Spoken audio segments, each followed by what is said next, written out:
परावन ते केड़ी ओ मजार डिबिया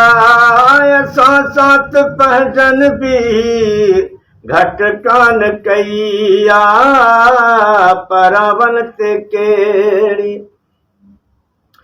हो उमर कैद जो मिलियो सदाऊं तयागिन आजाद थियण जा कहे इम्कान नाहिन इम्कान नाहिन अदालत गैरन जी वकालत पंहिंजन जी हो वरी घर जमान गवाही ॾिनी आ परावन ते केड़ी ओ मजार डिबिया